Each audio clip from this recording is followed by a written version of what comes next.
Hey y'all, so Nia Jax is back, and she came in hot. She's coming in hot. She came in with like loads of controversy already. So let's take these issues one at a time. There's about three different issues. First, I want to talk about Nia Jax. How I feel about Nia Jax personally. I think she's really good for the division. I think that I hate that I have to actually say this, but quote unquote body diversity actually makes sense in the women's division. And you need bigger women sometimes, even though you don't have enough women to have a weight class. But Nia Jax is certainly a different performer size wise than everybody else.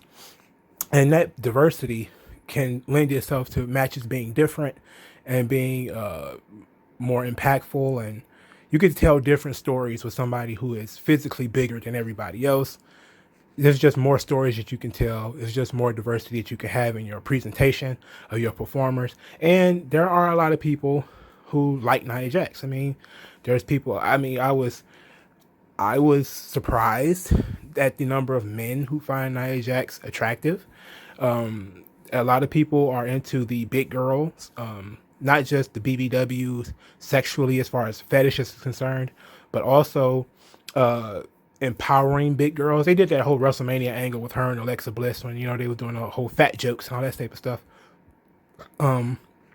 That stuff really connected with some people, and to me, I didn't really like that angle. I thought it was dumb.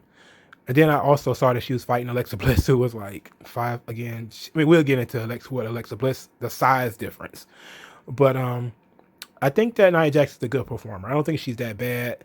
I'm not so sure how she is as a personality. Like, I think that they want her to be like the next China or the new China, but except for being muscular, it's fat, you know. But she's Samoan. I mean, what can you really do? But it's like a Pulp Fiction, like like he's fat. Like, what can you really do? But that's my opinion of Nia Jax as a performer. I think that she adds a lot to the division.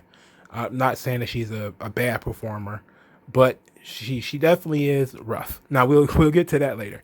The first big deal of Nia Jax's return was she cut into Killer Cross. Now Killer Cross is a guy who's really respected on the Indies, really well liked. I like Killer Cross. I watched him in Mexico. I think he was pretty good. He was trepidatious about coming to the WWE for obvious reasons. He didn't think they knew what to do with him. They said he was like, I don't know. But then Scarlett, his girlfriend, who was working with him in Impact, she came over to NXT months ago, and she's kind of been on the Performance Center doing her thing. And so somebody said something about Liv Morgan's gear. Like, Liv Morgan has some different gear. I think it might be at WrestleMania or maybe on Raw. And somebody said that, oh, Scarlett, Liv Morgan was trying to be like Scarlett Bordeaux or whatever. And Killer Cross that's his girlfriend, so he kind of just stepped in and was like, yeah, blah blah blah blah, and Nia Jax just cut right into him and was hold on, let me find that tweet. Okay, so the exchange goes, some fan said that Liv Morgan's WrestleMania gear looked a lot like Scarlett Bordeaux's gear, and the fan said, why does Liv Morgan want to look like Scarlett Bordeaux though? And Killer Cross responded, "Great question." And then Nia Jax cut in and says, "You better sit the fuck down real quick, dude," or something to that effect. And that kind of just started off the weekend. Like nobody had any idea Nia Jax was going to be on Raw, and then she's already getting at Killer Cross, who's like a legit big ass dude. But it's a respect thing. And uh, there's a history of guys kind of being disrespectful when they get on the roster, not really on purpose. I don't think Killer Cross meant anything by it. I think that's kind of Scarlett's thing. Is that she did a thing a couple of months back where Mandy Rose was posting pictures, and her whole thing is you can't do it like me. So she would do like a bikini picture or something to that effect, and then Scarlett Bordeaux would kind of counter that with, "But I can though," and that's kind of like how her thing has been since she's been on the roster. She would occasionally pipe in when somebody's taking like photo pictures or something like that, and she would kick up a little bit of dust because that's her whole gimmick. Her whole gimmick is that she's hot. So why wouldn't she do that? I mean, we can just assume that she's working. But Killer Cross came out of nowhere, and made a big deal. He didn't really do anything except for actually say like, "Oh, great question." He could have been working the guy too, and Nia Jax, took offense to that. So that was issue number one. Look, that was completely unnecessary. I remember not too long ago, uh, Leo Rush got into some trouble for tweeting out some nonsense, about I think it was Emma Tennille Dashwood who got released or something like that, and Bray Wyatt kind of gave him the good warning, and then Leo Rush was he got put through the ringer for that. Like, the male side of the roster and the female side of the roster are pretty much the same. As far as if you disrespect people, they're gonna kind of correct your behavior. So I guess that's what just Nia Jax trying to set Killer Cross right. So that was the second thing of the weekend. So the third thing is she actually had a match on Raw, which was a surprise, and of course some people were upset because they thought Nia Jax was never coming back. So uh, they thought Nia Jax was never returning.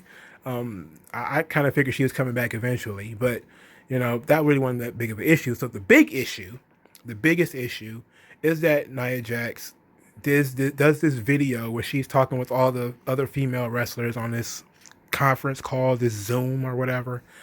And she's doing a blind item, which is she's not naming names, but she's saying a certain coworker would routinely hurt Alexa Bliss and in matches. And then Nia Jax went to the office and said, okay, Alexa Bliss is continuously getting hurt. She doesn't want to say anything, but this person is too rough and they're too green or whatever.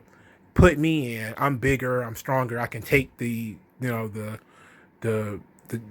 damage or whatever.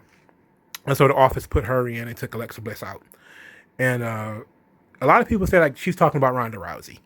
So that was the big deal. Is everybody thinks she's talking about Ronda Rousey, which 9 times out of 10 she probably is, because there were a lot of matches between Alexa Bliss and Ronda Rousey, and then they stopped. Which of course they had to stop eventually because Alexa Bliss was, you can only so many times you can beat Alexa Bliss. She's small, So the cagey part of her character couldn't really work against Ronda Rousey, who's like a freight train. So, and plus, Nia Jax is a better opponent for Ronda Rousey anyway because she's bigger, she's stronger. You get to show off Ronda's diversity and her talents, her skill set, submissions, all that type of stuff. But a lot of people are really upset now, and they're just saying, "Hey, remember when Nia Jax broke Becky Lynch's face? Remember where she was the one giving Alexa Bliss concussions?" And I think that even if that's true, let's say all of this stuff is true, because right now it's just speculation. Nia Jax didn't say any names, but let's just say that it is Ronda Rousey. So what? If Ronda Rousey was hurting Alexa Bliss, that is reason for people to step in and say, "Hey, let's swap these people out." Like Alexa Bliss is smaller. She is more prone to concussions and all this type of stuff. It's better to take her. And then there was a time also when Alexa Bliss wasn't wrestling, like a long time where she wasn't wrestling at all. They wasn't letting her wrestle. They wouldn't even let her cut promos either. So you have to say that there was something up with that.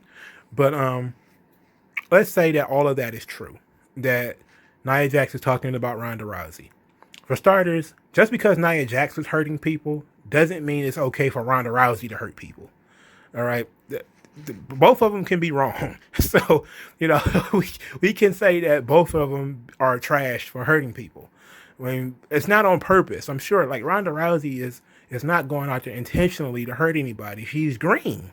She doesn't know what the fuck she's doing, right? And Nia Jax is still kind of relatively green, too, even though she's just big as hell. And, when you can always tell when somebody is big and going light, it just looks light, So you have to lay it in. So, but I think it is a big deal because, this thing went public and that people are going to see it and it's going to become a big deal with, the people who follow that sort of stuff. And I see it as being kind of a big deal. It's always fun to hear backstage stories about people being stiff, and like I've heard tons of stories about Sheamus being super stiff, and we know not Alexa Bliss, but Nia Jax is stiff. I mean, she took that punch she gave Becky Lynch was That shit sent, it knocked Becky Lynch into the main event of WrestleMania. So that was a pretty powerful punch. She punched her straight to the main event of WrestleMania. I mean, saved her from losing that Survivor Series because that's exactly what was going to happen. So when she busted Becky Lynch's face, Becky Lynch was slated to go in and lose to Ronda Rousey at WrestleMania. I mean, to lose to Ronda Rousey at Survivor Series, or at least get disqualified. And they had to push that match off and ended up having that triple threat match at WrestleMania. So, I mean, Nia Jax has got like such firepower in her hands that she can knock you into the main event. I mean, so, I mean, hey, and they also, I really don't see it as being that big of a deal. I mean, it's wrestling. It's not ballet. People are going to get hurt. People are going to get twisted. And, it's just a shame that it kind of happens routinely and people need to get time to get better. So give Ronda a chance to get better, give Nia Jax time to get better. People are going to get better, and sometimes they get worse, but most of the time they tend to get better the more that they do it. Give them time. So I'm not going to jump on Ronda Rousey or Nia Jax on this one. I just think that it's weird that people think that it's an argument to say that, oh, but Nia Jax hurt people. It's like, well, yeah, and everybody's hurt somebody. Most wrestlers that you've seen have dropped somebody on their head or done some type of miscalculation or buried somebody in some way. And it happens, it's the wrestling business. People get hurt. It's not an accident. It's not on purpose. It's usually an accident, unless it's fucking New Jack. But so y'all cut Nia Jax some slack. Please cut her some slack. But I see a lot of people just going hard on her right now. So what do you guys think about this whole Nia Jax situation? I mean, she's coming in, kicking up dust, the whole Killer Cross thing, and now this whole shit with Ronda Rousey, even though I'm not sure it's Ronda Rousey, but I'm fairly sure it's Ronda Rousey. What do you guys think? Like, share, and subscribe to this channel, and I'll talk to you guys later. Peace.